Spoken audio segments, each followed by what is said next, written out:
Hey, see Sparky, Fifer 1250 AM, The Fan in lovely Milwaukee, Wisconsin. Where here on Thursday evening, we are waiting more snow because, of course, we're getting more snow. I can't complain. We had no snow in November. We had no snow in December, really. I'm not going to complain about a few inches of snow here or there. He is Nathan Marzion. Follow him on Twitter or X at Nathan Marzion. Follow me at Sparky Radio.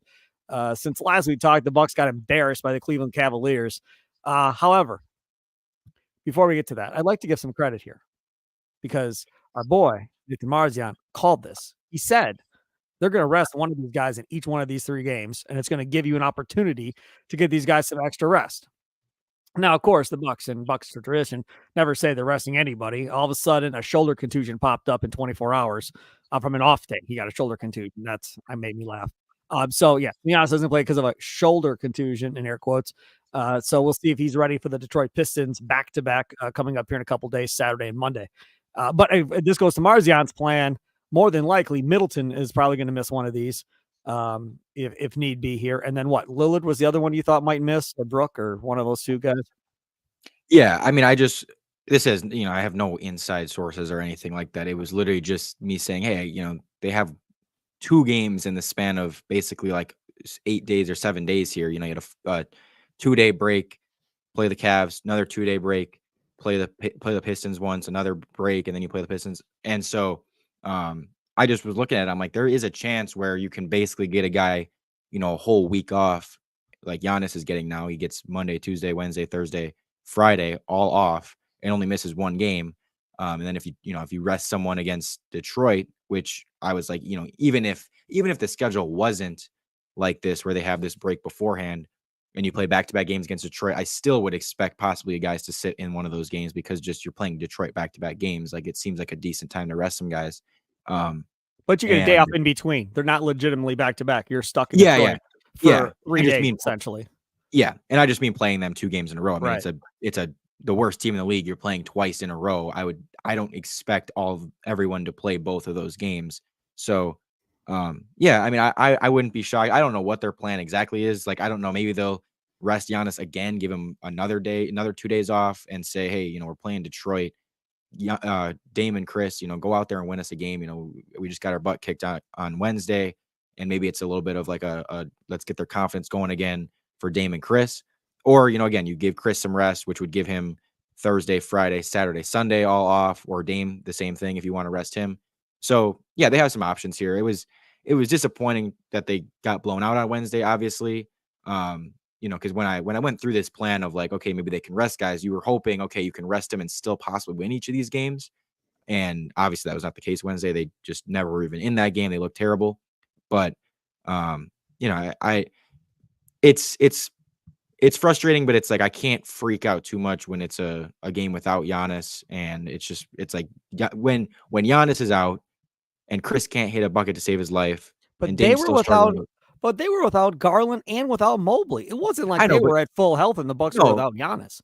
I know, but Giannis is obviously a bigger loss than either of those guys. And it's just, I mean, they've been playing without those guys for a while now. This was not their first game without those guys. They've been playing. They're on a 5-game winning streak, maybe 6-game winning streak now. So, I'm not saying that it's totally fine. The Bucks looked as bad as they did. Like, I was very frustrated by it. It's not a good sign. But again, I just was looking at it. I'm like, sometimes you just have these games, in a game where, again, Dame wasn't, playing his best. Chris was terrible. And in most games, you're going to lose like that, let alone when you don't have Giannis. It's like you're missing your 1, your 2 is a little bit off, and your 3 is terrible. Like, obviously, you're not going to win many games when that's the case. Like, that's not some surprise. That's not I don't expect that to be the case going forward. I expect all 3. I expect Giannis to be playing. I expect Dame to be a little bit better, and I expect Chris to be a lot better. So, what happens if they lose this first Pistons game Saturday without Giannis? I mean, it'll be very embarrassing and frustrating, but I don't know. You're still going to hold your composure. You're still going to be like, oh yeah, it's all right. They didn't have Giannis. Is that going to be the stat pad on Saturday? If they lose this game, am I going to go on social media and see Nathan Marzion go, hey man, they didn't have Giannis. Like, it's going to happen. No, they didn't have Giannis. Because I'll tell you right now, they lose to the damn Pistons with or without Giannis. I'm not going to be happy. Yeah, no, and I didn't do that for Wednesday's game either. I wasn't like, oh, it's totally fine. Because again, I'm not saying it's totally fine. I'm not saying that, oh, who cares that they got blown out by 40. I'm simply saying, I I'm not going to let this change my entire opinion of the team or really drastically change my opinion of the team because they had a really bad game without Giannis, like in January. I just can't do that. If they lost to the Pistons, I'd be like, man, that sucks. They are just, that's a low point of the season. But I'm not going to say, oh, they lost the Pistons in January. That means they absolutely cannot win. They're eliminated from the title essentially now, and they have no like. I don't know. I feel like people sometimes just take these games and it's like they have to draw these grand conclusions from them. And it's like my opinion on this team has not changed with many of these wins or losses. Like the wins make me feel good, the losses make me feel bad. But my overall opinion of the team for much of this season has been the exact same. Like, and I'm not gonna let one game or two games change my opinion of that. Which is I think their starters are pretty good. I think their big three is really good. And I still think they're one of the best teams in the league. They just probably going to need to make a trade to improve the defense. And like every kind of game that happens, I'm kind of just like, yeah, that's pretty much the case. Like, and you see a game where Chris shoots 1 of 10 and Dame shoots 7 of 20. I'm not looking at that saying, oh my gosh, those guys suck. What are, they're underperforming. They're so bad. It's like they had a bad game. If that happened consistently all the time, then I'd say, okay, what is up with, why are these guys not playing well at all? But Chris has been good for like a month and a half now. He had a bad game, and Dame obviously has had some struggles, but he had a really good month and a half before before the start of this new year.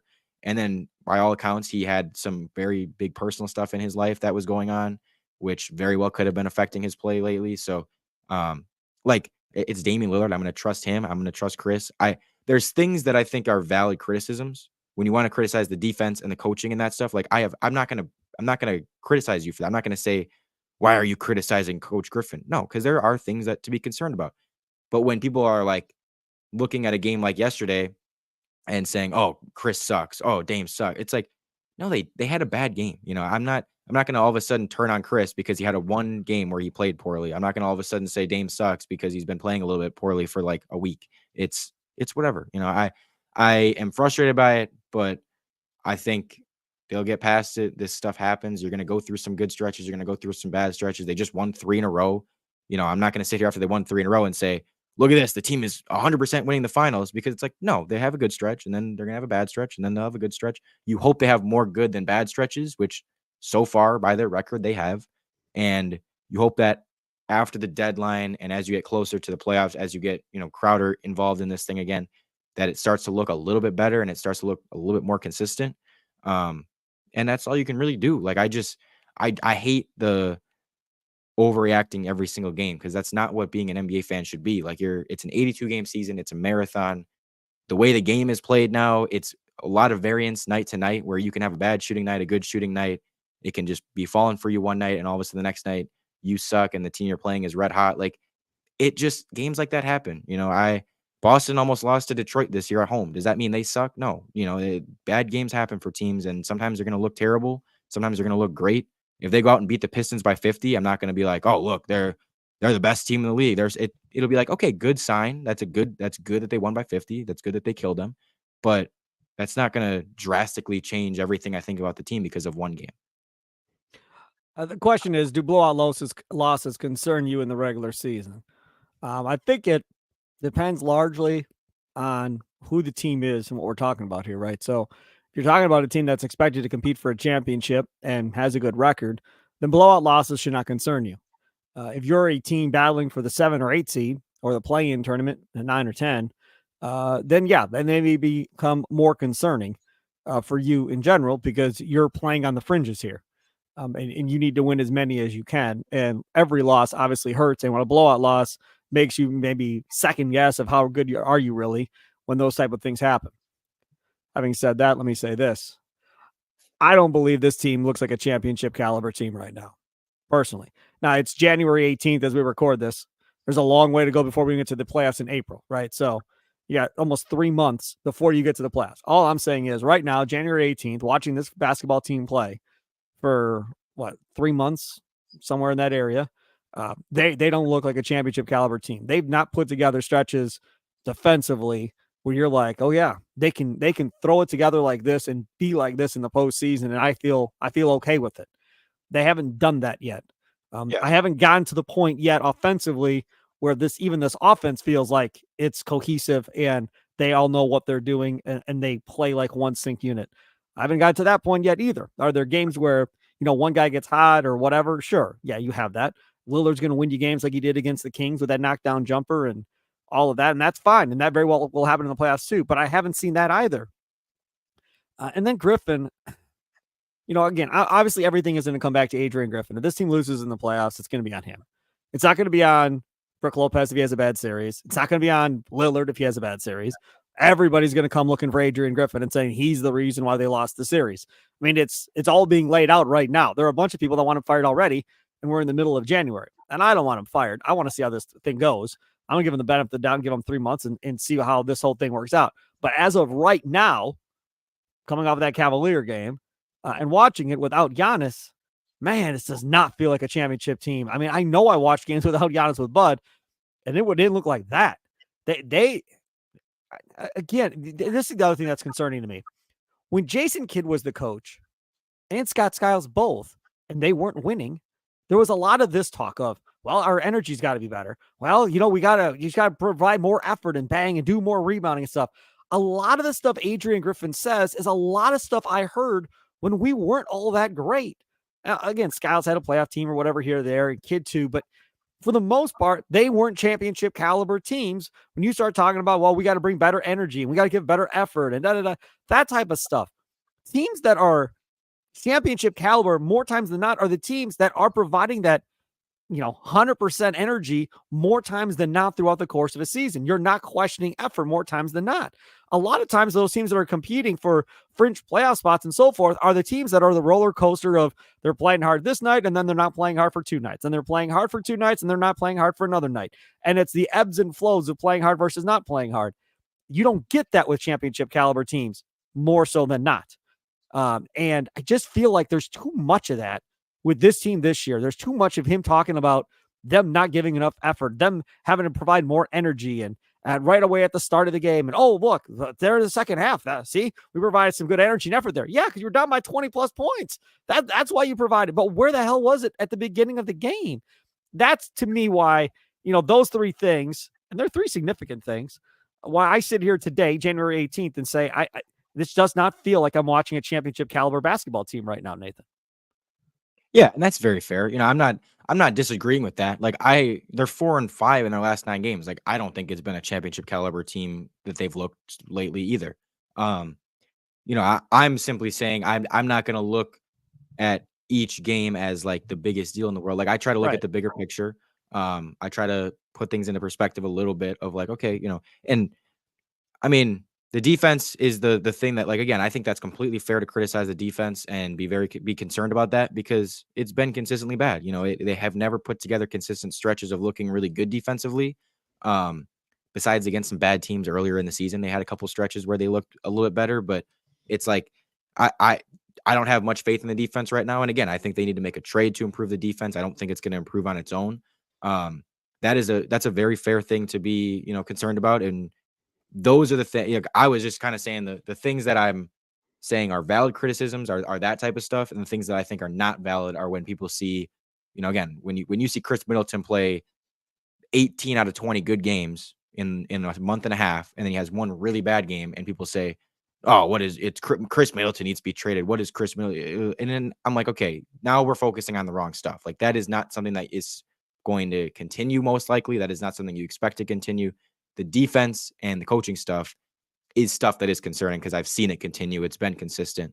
And, you hope that they can get back on track here a little bit. I mean, they put together some decent stretches this season of pretty good basketball where they were, went on some winning streaks and like they looked pretty good. And then, yeah, I mean, they basically since Christmas, it's kind of been a little bit rocky. You hope they can get a little bit of their confidence back. They had a little 3-game win streak there. And obviously, I mean, it sucks to lose by 40, but if they can look good in, they got Detroit, Cleveland, New Orleans, Denver, and Portland to close out this month. Like if you can play some good basketball down the stretch here with Giannis, I'll be more confident because I'll say, okay, at that point, in the games with Giannis, because I'm not going to, it's hard for me to look at a game without Giannis as I'm not going to take too much away from it just because if we don't have Giannis in the playoffs, I'm not going to expect us to win. I'm not going to expect us to win the title. So I'm not whatever. But if they can get Giannis back and look better and they look a little bit more consistent and, with Jay Crowder in lineup, you'll start to be like, okay, it's starting to round into form. That Boston game maybe turn them around a little bit. But this right now is a pretty big bump in the road, and you're just hoping that these 2 Detroit games, I think it's a good time to play Detroit, where you can hopefully get a couple wins, get some confidence back. And again, if you need to rest some guys, but hopefully they can get a couple easy wins here before they play Cleveland twice again at home, and can maybe get some revenge on them. All right, so you end up on national TV, of course, with this Cavaliers game in which you get your butts banged, and there was some talk of Chris Middleton on the broadcast, and we'll talk about that coming up next. As Chris Middleton played up to expectations so far this season. That's next. Green and Growing podcast. Download it on your Odyssey app, wherever you download your favorite podcast at. Also live streaming this bad boy like we do most times right there on the Odyssey Sports YouTube page. Make sure to check us out there as well. Like, subscribe, follow, hit the bell for notifications, all that fun stuff. Back after this on the Green and Growing podcast.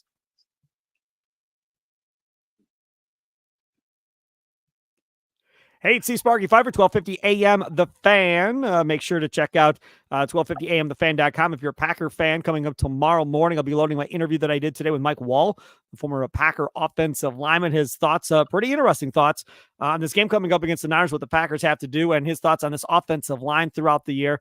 And some comments made by Adam Stenavich, Packers offensive coordinator, concerning Jordan Love versus Aaron Rodgers and how this offense runs. So we'll get into all that with Mike Wall. Again, that interview will be up tomorrow at 1250amthefan.com. Plus, the newest edition of Curd and Long will be up tomorrow afternoon at 5 with Ryan Horvat, myself, and Joe Shasky from the game in San Francisco, talking about the Packers and Niners game. He has Nathan Marzion here as well. Follow him on Twitter at Nathan Marzion. We're talking about Chris Middleton and expectations, but first, a couple of comments off of the YouTube page from Mark. This team is worse than last year. Giannis missed a lot of games last year, and they did fine this year. They were 11-8 without him. They were 11-8 in games without Giannis last year. Like, that's the other thing. People don't even think about what they're saying when they say stuff like that. It's just like they won a lot of games last year. Of course, they were the 1 seed, but they weren't that good in the games Giannis didn't play. They weren't like, oh, they could lose Giannis and just they were amazing. That wasn't the case. They were 11-8 without him. They're 1-1 this year. This isn't like this is their 4th time playing without Giannis, and they've been blown out each time. They played 2 games without Giannis. One of them, the first one, they looked really good. Dame played great. They beat the Raptors by like 20. They were awesome in that game. And it was like, okay, no Giannis, no problem. This one, they got blown out. It was the other side. Like, they just played like crap. And it's like, again, it happens. And I mean, I'm not going to, if it was happening 4 or 5 times in a row of them playing without Giannis and getting their butts kicked, yeah, I'd be more concerned about it. This is one time. This is one time we've seen this happen, that they've played without Giannis and gotten smoked. So another comment that's up here says team chemistry is not what it was last year. I'll say this. I think it's hard for a fan to judge team chemistry a little bit.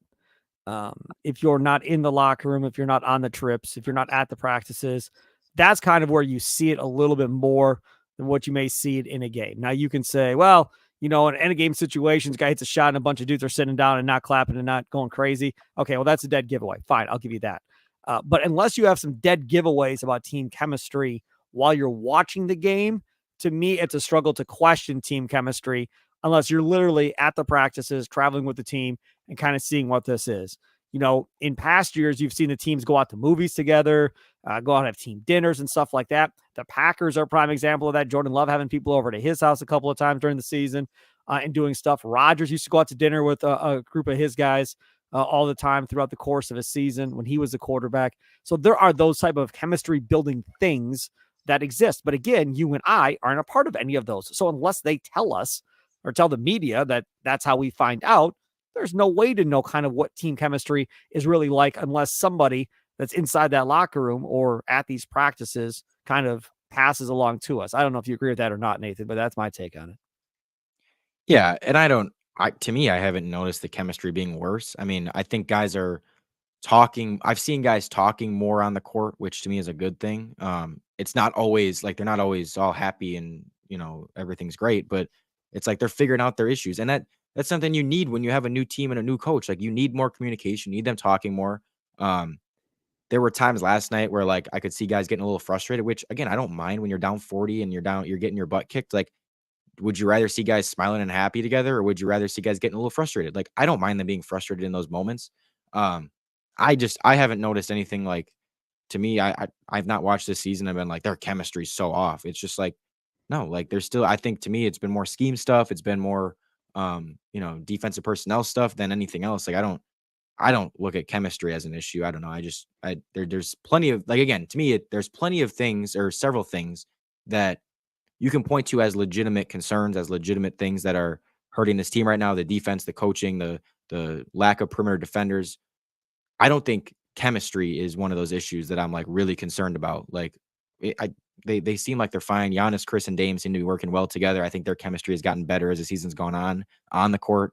And I mean, again, by all accounts, like Malik Beasley was on an interview talking about how great the locker room is and how the vibes are immaculate. Like, there's nothing to tell me that the chemistry is bad. So, I don't think we can really talk about or really can assume that it's bad. I will say this about chemistry. I was when I was Nathan's age, maybe a little bit older, into my 30s. I was I don't give a crap about chemistry guy, right? I don't care if these guys like each other. I don't care if they hang out together off the court or off the field. I don't really care. As long as they can, hit their average and hit home runs or catch the ball when the ball's thrown to them and stuff like that. That's all I care about. I don't care if these people like each other or not. Who cares? That's all overblown. And Leroy Butler and Gilbert Brown and Gary Ellerson worked on me for years and finally proved their point. And you saw it with the Brewers where, they performed past expectations. A lot of that had to do with counsel being able to set that tone and really have good clubhouses and guys that were playing for each other. You can see it in the locker room this year where these guys are playing for each other. They're even sticking up for Joe Barry on the defensive side of the locker room, saying they're playing for Joe B. My God, who would even say that publicly? But they're saying it, and they're sticking up for their guy, right? On the offensive side, they're all young. They're all hanging out, doing their thing together. So again, good chemistry, great chemistry can help you maybe get a couple more wins before it's all said and done. Bad chemistry, you can win despite, yes, but it also can cause the ability to tear apart a locker room and have a team dismantle when you get into a little bit of a rough stretch of a season. If these you don't like each other and jealousy sets in and trash talking in the locker room, a team could fall apart. That's not the case with the Bucks. That's not what I'm saying. I'm just saying the importance of chemistry is more than maybe what fans expect is my point in all that.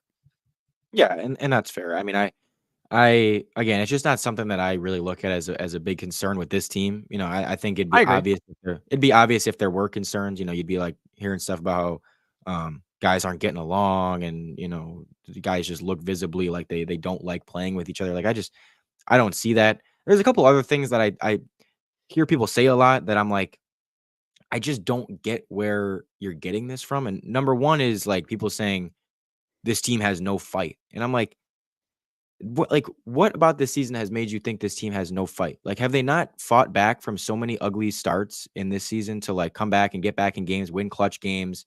They lost to the Boston that first game, but they fought back from 25 down to lose by 3, made it a game.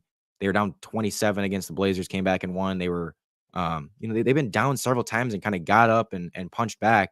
And, again, a night like last night, you can maybe say, okay, last night they didn't show much fight, of course, but like, it seems like anytime they're playing bad, people come up with, they don't have any fight this year. They got no fight. And it's like, I would argue last team's team had less fight because whenever they were down, it seemed like they couldn't come back and they would always blow leads. They would have the lead late and then they'd collapse down the stretch. And it was like, I don't know. I'd rather be the team that is able to come back from deficits than the one that you're like worried whenever they have a lead that they're going to blow it. So I don't understand the whole no fight thing. And then I've seen several people talking about how, players continue to call out the coaching and call out Adrian Griffin. And it's like, why can't, I just don't understand why. And we talked about this earlier on the podcast. Giannis can't say like, oh, this defense has to be better, man. We gotta, everything's out to be better. The coaching, the players, all this, and players calling out. The players can't call out the defense without it being, oh my God, they're taking shots at Griffin. Like, no, they're obviously going to call out the defense when it's 21st in the league, of course. Like, I don't understand where that stuff comes from. Like, it does. I've never heard anything of them calling out the coach or being. See, okay. But this is something like, and I saw it in the Cavaliers game, where they have a shot clock violation and Lopez turns around, looks at the bench and goes, like this. Like, what were we supposed to do? I don't know what we were supposed to do. That stuff is a little bit frustrating to me. Now, that could be the players not knowing what they're supposed to do based on whatever play that they were supposed to run. That could be Brooks saying, hey, we need more guidance than what you're giving us as far as what you want us to run in the situation. Who knows what this was all about, throwing the arms up in the air at the bench after that shot clock violation. But that type of stuff, you really didn't see that under Bud necessarily. They all knew what they were doing. They were in lockstep, and they're learning this coaching staff 3 months in still. Yeah, I mean, again, it was a much higher floor to have Bud there and to have that system, and that was much smoother ride in the regular season. But come playoff time, it wasn't the best. Like, they're obviously going to have more of that this year. And I'm just saying, like, can't you have moments like that where Brook Lopez looks and puts his arms up? Can't you have a moment like that without it being, oh my gosh, he's upset he's really mad at the coach. He hates this coach. They're calling out the coach. They're quitting on the coach. I've seen people talking about they're quitting on the coach. The coach has lost the locker room. I'm like, what? Like, I just don't buy that. I don't at all buy that. And the funny thing is, like, that stuff only comes out when they're losing, when they're on a bad skid. And as soon as they go on that, they went on a 9-game winning streak earlier in the year. There was no talk about that. It was all good vibes. Great. Everything's great. They lose 2 games in a row and it's, I think the coach has lost the locker room. These guys have quit on them. They're silent. They're silent quitting. And I'm just like, I don't know where people are getting this from. I don't know what makes you, if they talk to Brooke and Giannis and Chris in the post game of a game that gave up 140 points and they say, man, this defense sucks right now. That's not them saying, I hate Adrian Griffin. That's them saying the defense needs to be better because no crap, it needs to be better. Like, I just don't know why you can't say they can't say stuff like that and they can't be upset at how the defense is being played or is right now without it. Like, you can't do that and also be okay with the coach at the same time. Like, I don't understand where people are getting this from. I got one for you coming up on YouTube. Would you take Bud back as coach tomorrow? No. Would you? I think I'd take Terry Stotts. I think I would take Terry Stotts tomorrow if given the opportunity. Yes, I think I'd take Stotts tomorrow. If given the opportunity, I think I'd take Stotts for the rest of the year over Adrian Griffin. I do think I would do that. Bud just ran his course. That's not to say Bud can't go somewhere next year and take a team to the playoffs and do really well. I just think Bud ran his course with these guys in this locker room, including Giannis. Because, again, I don't think they move on from Bud without Giannis saying, yeah, I'm good. And he can tell you all that crap that he doesn't have much influence and everything else. I'm here to tell you, when you're making that much money and you're the face of the franchise and one of the faces of the league, they're going to come to you and ask you your opinion. Now, you can sway it as, hey, it's not like I'm running the show. No, but we all know they're going to come and talk to you because they're not trying to piss you off, which leads me to Thanasis, his brother, has a no trade clause in his contract. Dude, is there anybody more worthless to have a no trade clause in the contract in the history of sports? I tell you, not just the Bucks. I'm telling you, in any professional sport, is there a lesser player ever to have a no trade clause in their contract than Thanasis? And I tweeted out, quote tweeted Orzowski's article from the Journal Sentinel. I put, Thanasis has a no trade clause. Seriously. And everybody got pissed off at me. Everybody's like, well, don't you think he should? You don't want to piss off Giannis, do you? I mean, are you kidding? And then another one, nobody's going to trade for him anyhow, Sparky. What's the big deal? Who cares? That's not the point. The point is the dude has no business having a no trade clause. None. I'd look at Giannis and be like, I'm not giving him a no trade clause. There's absolutely no chance that's happening because Thanasis is going to be like, I got a no trade clause in my contract, dog. Why don't you have one in yours? And then now again, I don't know if Middleton does or not. So I'm just going to say, and I'm Chris Middleton. Dude, they will give me one. But, right. Chris Middleton will be like, man, I couldn't get one. They gave you one? Or Brook Lopez, man, I don't got one. How the hell did you? Oh, I know how you got one. Never mind. I know what's going on here. I mean, I drives me nuts. I know it doesn't drive anybody else nuts, but it drives me crazy because a no trade clause is, as long as I've covered sports, is always something that goes to the elite players that have earned the no trade clause. The guys that have earned it, that have been MVPs, perennial all-stars, all-pros, whatever, they get that. Not the last guy on the bench who's the biggest cheerleader on the team with pom-poms on the sidelines. He doesn't deserve the no trade clause. He gets it because of his brother, and I understand that, but that is ridiculous. Sorry. I had to go off on that little tangent. I forgot about it until you just brought up whatever you brought up to trigger me. So there you go. All right, we're going to talk about Middleton. We're out of time. I want to get one more topic in, and we'll do Middleton another time. But I wanted to cover this because we're not going to be back doing this again until whatever, Tuesday or whatever it is, or Monday night. Does Pascal Siakam getting traded to the Pacers concern you for the playoffs? Take a quick time. I'll come back, see what Nathan Marzion has to say about that. Green and Growing Podcast on your Odyssey app. Download wherever your favorite podcasts are at. Stream us on the Odyssey Sports YouTube page as well. Like, subscribe, follow, hit the bell for notifications, all that fun stuff. Back after this. Hey, it's Sparky Fifer, 1250 AM The Fan, along with my guy, Nathan Marzion. Follow me at Sparky Radio. Follow him at Nathan Marzion on Twitter. Does Pascal Siakam getting traded from the Raptors to the Pacers concern you for the playoffs? And credit to Toronto for getting 3 freaking number 1 picks for a dude that's not going to probably resign. That is just simply amazing to me that they were able to pull that off. The dude is a swami in Toronto. So does Siakam going to the Pacers, who have owned the Bucks, 4-1 against the Bucks this year, and now they get Siakam. How much of a concern is that for you looking ahead to the playoffs? I mean, it's a good fit. They got better, but as far as like when you're talking about a matchup with the Bucks and how does this make you feel if you had to go against them? I mean, I feel the same way. Like I still expect the Bucks to win that series. I still would look at that Pacers team and say, if the Bucks lost to this team, then they had no business winning the title all season. Because to me, that the Pacers are not. They're still not at the level, like close enough to the level of the Bucks that I'm like, okay, that team really, really could beat us in a playoff series. Like, very easily, like I am with Boston or, maybe Philly. Like, it's like those teams are like, okay, I think that's, if we're both healthy, like pretty much anyone's game. But when you talk about a team like the Pacers, like I don't expect us to lose to that team. Pascal Siakam does not change that. They gave up, and Bruce Brown's not a bad player by any means. It's not like they gave up nothing to get him. I do think they got, Bruce Brown. Yeah. Yeah. I mean, Bruce Brown's good. Like that's what I'm saying. Like him. it's not, this isn't like they just added Pascal Siakam without giving up anything. And again, I do think it's a good fit. Like I think that him and Halliburton will work well. I think that it does make them a better team. But to me, I still don't see them on the level as us in the playoffs. You can say what you want about how they beat us in the regular season and had our number and all that stuff. But playoffs are a different animal. And I would not expect this Bucks team to lose to that Pacers team in the playoffs. If they do, again, I'll just say, hey, this team obviously was not good enough, because if you're losing to the Pacers in the playoffs, you're not good enough to win the title. And this Pacers team is not, with Siakam, they're good. They're not. This doesn't take them to an elite level by any means. Does it take them to a 3 seed?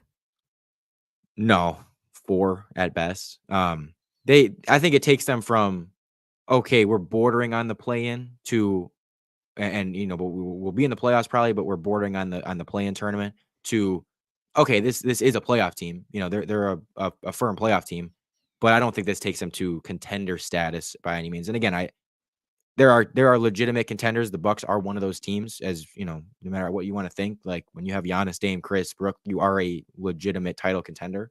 And the Pacers still to me are not on that level, even with Siakam in that lineup.